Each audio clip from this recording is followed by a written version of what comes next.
గుణాఢ్యుని చరిత్ర. గుణాఢ్యుని యొక్క జన్మాధిక వృత్తాంతమును బట్టి ఆర్యులకును అనార్యులకును సంబంధ బాంధవ్యములు వెలయుచున్నవనియు సంకర సంతానము వర్ధిల్లుచున్నదనియు బోధపడక మానదు. గుణాఢ్యుడు బ్రాహ్మణ స్త్రీకిని నాగకుమారునకు జన్మించియు శూద్రుడుగా కాని చండాలుడుగా కాని పరిగణింపబడక తన విద్యా ప్రభావము చేత బ్రాహ్మణుడుగానే పరిగణింపబడుచుండెను. ఇట్లే ఆర్యబ్రాహ్మణ సంతతి అంతయు సాంకర్యము చెందుతూ ఉండెను. ప్రతిష్టానమునందు సుప్రతిష్టమను పట్టణమున సోమశర్మ అను బ్రాహ్మణోత్తముడు కలడు.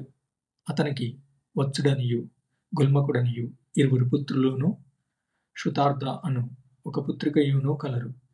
కాలక్రమమున ఆ బ్రాహ్మణుడు భార్యతో కూడా పరలోకగతుడయ్యెను. అతని కుమారులు చెల్లి శుతార్థను సంరక్షించుకొనుచు కాలం గడుపుచున్నాడు.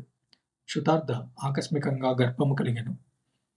అన్య పురుషులు ఎవ్వరూ అక్కడ లేరు కదా అని వత్స్యగుల్ముఖులలో ఒకరి మీద ఒకరికి అనుమానము కలిగెను.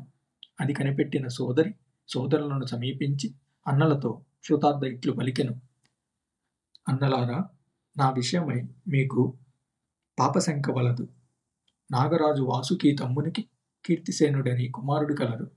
అతడు ఒకనాడు నేను స్నానముకు పోవుచుండగా నన్ను చూచి మదన పరవశుడై తన కులగోత్రములు తెలిపి గాంధర్వ విధి చేత నన్ను వివాహమాడెను కనుక నాకీ గర్భము కలిగినది అని అన్నలతో చెప్పాను.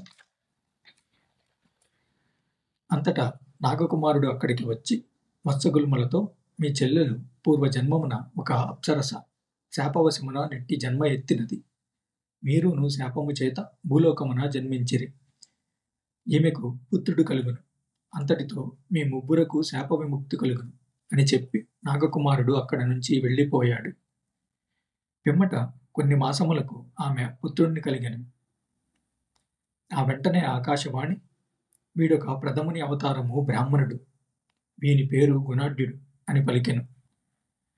నేనే ఆ గుణాఢ్యుడను.